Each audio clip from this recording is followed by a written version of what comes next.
समज भाजपच्या नेत्यांना दिलेली आहे या विस्तारानंतर काय एकंदरीत वाटतं तुम्हाला विस्तारानंतर? आता त्यांचे जे पक्षप्रमुख आहेत जे दिल्लीमध्ये असतात त्यांनी महाराष्ट्राच्या नेत्यांना जे काही बोलले असावेत तो BJPचा त्यांचा त्या ठिकाणी अंतर्गत विषय आहे। त्या माध्यमातून त्यांना काय संदेश द्यायचा होता हा खरं तर BJPच्याच नेत्यांना माहीत असेल असं मला वाटतं। तुम्ही महाविकास आघाडीमध्ये असताना आमदार या ठिकाणी होते। संजय राठोडांचा राजीनामा हा घेतला जाऊ नये अशी एकनाथ शिंदेंची त्यावेळेसची मानसिकता होती आणि म्हणणं होतं। मात्र राष्ट्रवादीच्या नेत्यांनी मुख्यमंत्री उद्धव ठाकरेंना त्यावेळेचं सांगून संजय राठोडांचा राजीनामा केला। आता पुन्हा संजय राठोडांना मंत्री करत एकनाथ शिंदेंनी मास्टर प्लॅन दिला आहे या संपूर्ण संदर्भात काय सांगता? नाही, मी एवढंच म्हणेल की आत्ता एकनाथ शिंदे साहेबांचा गट आणि BJP हे सत्तेत आहेत। त्यावेळेस सगळ्यात मोठा दंगा राठोड साहेबांच्या विरोधात BJPने केला होता। मग त्यावेळेस त्यांनी जो दंगा घातला होता, त्यांनी जे भाषणं त्यावेळेस केली होती ती भाषणं फक्त आपल्याला परत एकदा बघावी लागतील। ते काय काय बोलले होते, काय काय ॲलिगेशन्स होते आणि आता ते त्यांच्याबरोबर आहेत। कोणाला मंत्रिपद द्यायचं, कधी द्यायचं, कुठलं द्यायचं याचा निर्णय सत्तेत असणारे पक्ष घेतील। त्यामुळे आता एक पक्ष हा विरोधात होता, एक पक्ष सत्तेत होता आणि आता हे दोन्ही पक्ष त्या ठिकाणी एकत्रित आलेले आहेत।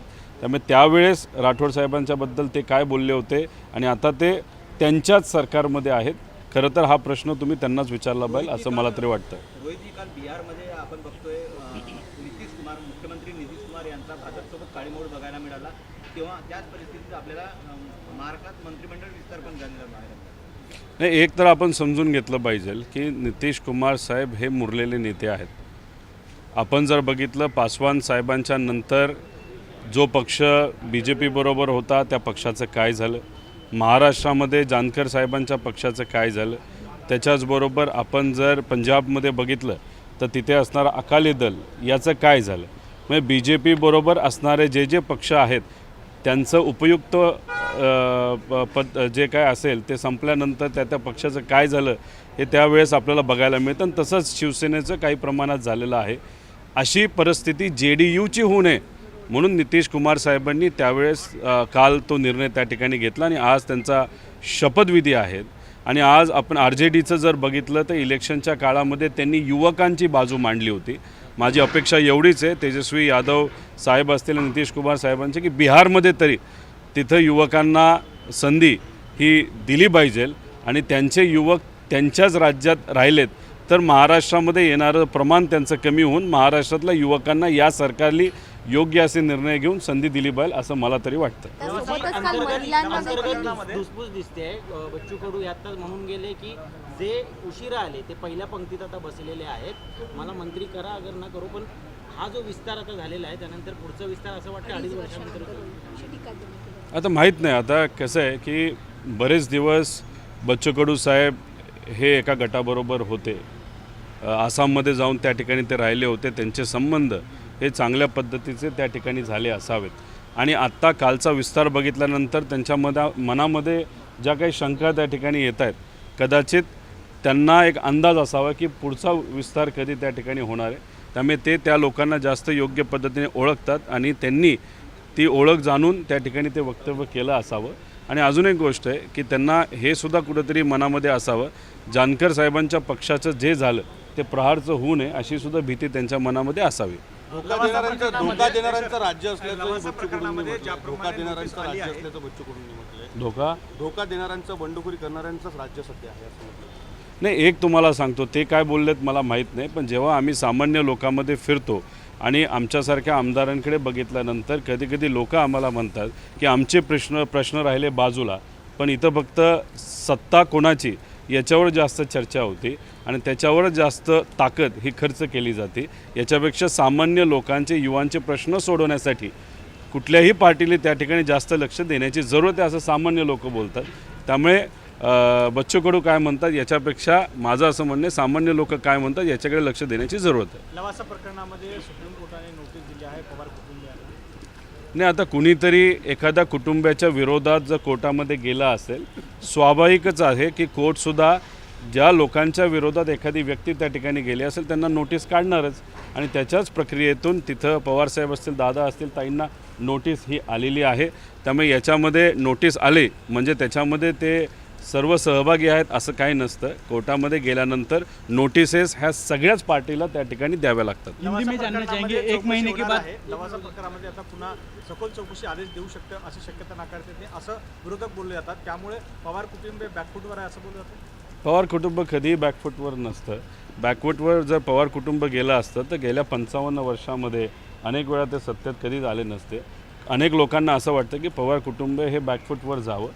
ठीक आहे, कधी कधी समजा वेगळ्या प्रकारचं राजकारण करून त्यांना वाटत असेल बॅकफूटवर गेले, पण नंतर शेवटी आपल्याला जर स्कोअर करायचा असतो तो फ्रंट फूटवर येऊनच करावा लागतो, आणि ती फ्रंट फूटवर येऊन जेव्हा वेळ येईल ती सगळ्यांनाच त्यावेळेस कळेल. हिंदी में जानना चाहेंगे, जिस तरह से मंत्रिमंडल का विस्तार हुआ उनमें नाराज़गी भी साफ तौर पे देखने लगी, और यहाँ तक कि उनके विधायक जो सहयोगी पार्टी के कहने लगे कि गद्दारों की भी सरकार में नहीं, अभी उन्हीं के गट में जो पार्टीज़ है, नेता है, उन्होंने अगर उस टाइप का स्टेटमेंट दिया होगा तो वो स्टेटमेंट थोड़ा सा सीरियसली लेने की ज़रूरत है. अभी शायद आप प्रहार पार्टी के बारे में बात कर रहे हो, तो उन्होंने अगर वो स्टेटमेंट दी है तो उन्हीं के बाजू की पार्टी ने अगर इस 40 दिन में स्टेटमेंट अभी ही दिया होगा तो आप समझ लो आगे जाके होगा क्या. ये मुश्किलें क्या सरकार के लिए बढ़ सकती हैं, जिस तरह से अपोजिशन अभी भी है, साथ में उनके ही लोग नाराज़ हैं? मैं इतना ही कहूँगा, आज सरकार चलाने की ज़रूरत है. आज युवा को साथ फार्मर्स हो या सिटी के लोग हो या ग्रामीण भाग के लोग हो, अनेक विषय प्रलंबित है. तो जो भी सरकार हो, जल्दी से जल्दी लोगों के हित में निर्णय लेने की ज़रूरत है. इनस्टेबिलिटी इस राज्य को अच्छी नहीं है. स्टेबिलिटी जितना ज़्यादा हम देख सकते हैं उतना हमको प्रयास ये करना पड़ेगा. इसीलिए इस सरकार ने प्रयास करके स्टेबिलिटी लाने की ज़रूरत है और निर्णय लोगों के हित में लेने की ज़रूरत है. तिरंगा रैली को लेकर क्या लगता है कि एक राजनीति शुरू कर दिया है बीजेपी ने, घर घर तिरंगा पहुंचाने की राजनीति शुरू की है? नहीं, एक तो तिरंगा किसी पार्टी का नहीं है, वो सबका है. 75th साल अभी इस साल आ रहा है, और इस साल सरकार में बीजेपी है. अगर बीजेपी नहीं होती, कांग्रेस होती, तो वो भी इस तरह का कुछ ना कुछ तो कॉन्सेप्ट लोगों के हित का वहाँ पे लाती. इसीलिए इसके पीछे कुछ राजकारण है, मुझे नहीं लगता. लेकिन अगर तिरंगा के पीछे कोई राजकारण करने का प्रयास करेगा, ये लोगों को अच्छा नहीं लगेगा. सुशील कुमार मोदी ये कहते हैं कि जिस तरह से वहाँ पे उनको धोखा दिया गया है, जो उनके साथ धोखा किया है, कभी न कभी उनकी पार्टी खत्म हो चुकी है. महाराष्ट्र में जिस तरह शिवसेना खत्म हो गई, उसको परिणाम भुगतना पड़ता है, अंजाम. नहीं, उनको तो स्टेटमेंट देना ही होगा, क्योंकि वो वहाँ पे होते हुए भी उनको समझ में नहीं आया कि नीतीश कुमार ने राजीनामा भी दे दिया, इसलिए उनको शायद बुरा लग रहा होगा. हाँ, एक चीज़ नक्की होगा कि तेजस्वी यादव उनके जो नेता है और उनके साथ आरजेडी के जेडीयू के जो नेता है, उन पे ईडी की कार्रवाई जल्दी से जल्दी चालू हो जाएगी. उतना तो मैं आज यहाँ पे बता सकता हूँ. धमकी देना कितना उचित लगता है कि परिणाम भुगतना पड़ेगा? नहीं, देखो, वो सत्ता में है, उनके पास बहुत बड़ी ताकत है. धमकी तो वो देंगे, लेकिन धमकी देने के बाद लोग क्या करेंगे वो लोगों के हाथों में है. इसे लोगों पे हमारा विश्वास है. लोग आगे जाके क्या करेंगे वो देखने की ज़रूरत है. एक प्रश्न असा आहे की सुशील कुमार मोदी यांनी असं म्हटलेलं शिवसेनेचं आहे. सरकार आहे आणि शिवसेनेचंच विधान परिषदेचा विरोधी पक्ष नेता आहे. असं कोण म्हणलं? नाही, आता काल जे नियुक्ती झाली आहेत ना विधान परिषदेचे विरोधी पक्ष नेत्यांची, अंबादास दानवे शिवसेनेचेच आहे आणि सरकार पण शिवसेनेचं आहे. ही गंमत पहिल्यांदा महाराष्ट्रात पाहायला मिळाली. शिंदे गट बऱ्याच गमती आपण गेल्या 2.5 वर्षामध्ये त्या ठिकाणी बघितलेल्या आहेत. पण या गमती बघत असताना, होत असताना माझं एवढंच म्हणणं आहे की सामान्य लोकांच्या जीवनाबरोबर गमती त्या ठिकाणी झाल्या नाही पाहिजे. या बाबतीतली काळजी सर्वच पक्षाने आज घ्यायची जरूरत आहे. बिहारमध्ये सुशील कुमार मोदी असं म्हणतायत की महाराष्ट्रामध्ये भाजपला धोका दिला म्हणून आम्ही शिवसेना फोडली. नाही, खरं तर इथं एकनाथ शिंदे साहेब असतील, त्याच्याचबरोबर जो एकनाथ शिंदे साहेबांचा गट आहे, त्यांनी कुठेही विधानसभेमध्ये भाषण देत असताना चुकून ते बोलून गेले की या सर्व गोष्टीच्या मागे कलाकार बीजेपी आहे. पण आजपर्यंत ते हे नव्हते बोलत की बी जे पीली हे केलं आणि बी जे पीचे नेतेसुद्धा सांगत नव्हते की आम्ही याच्यामध्ये सहभाग घेतलेला आहे.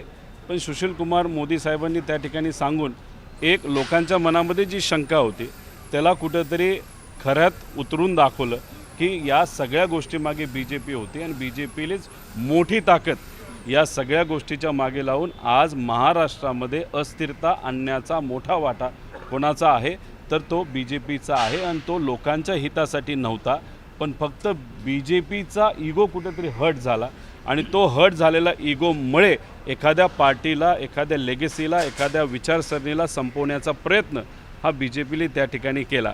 म्हणजे बी जे पी कोणाचा विचार करते ते व्यक्तिगत विचार करते हे आपल्या सर्वांना त्या ठिकाणी बघायला मिळालं. बीजेपीने वचपा घेतलाय या माध्यमातून. नाही, हे बघा, बी जे पीचं चुकते असं मी म्हणणार नाही.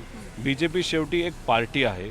बी जे पी पार्टी म्हणून त्यांची ताकद वाढवण्याचा प्रयत्न त्या ठिकाणी करणारच आणि तो करत असताना फक्त त्यांच्याजवळ ज्या ज्या सहयोगी पार्टी आहेत त्या संपत जातील असं त्यांना एक आत्मविश्वास त्या ठिकाणी वाटतो. पण त्या छोट्या मोठ्या पार्ट्या असतील नाही तर इतर विरोधामध्ये असणाऱ्या पार्ट्या यांनासुद्धा या सगळ्या गोष्टी त्या ठिकाणी समजत असतात. त्यामुळे ते सुद्धा त्यांची एक वेगळी रणनीती त्या ठिकाणी ठेवत असतात. बी जे पी त्यांच्या पद्धतीने काम करणार, विरोधी पक्षामध्ये आणि इतर पक्षामध्ये असणाऱ्या पार्ट्या त्यांच्या पद्धतीने त्या ठिकाणी काम करत राहतील. फक्त एकच आहे, या सगळ्या सर्कसमध्ये, या सगळ्या गोंधळामध्ये सामान्य लोकांना अडचण येऊ नये या बाबतीतली काळजी घेण्याची जरूरत आहे. एबीपी माझा, उघडा डोळे बघा नीट.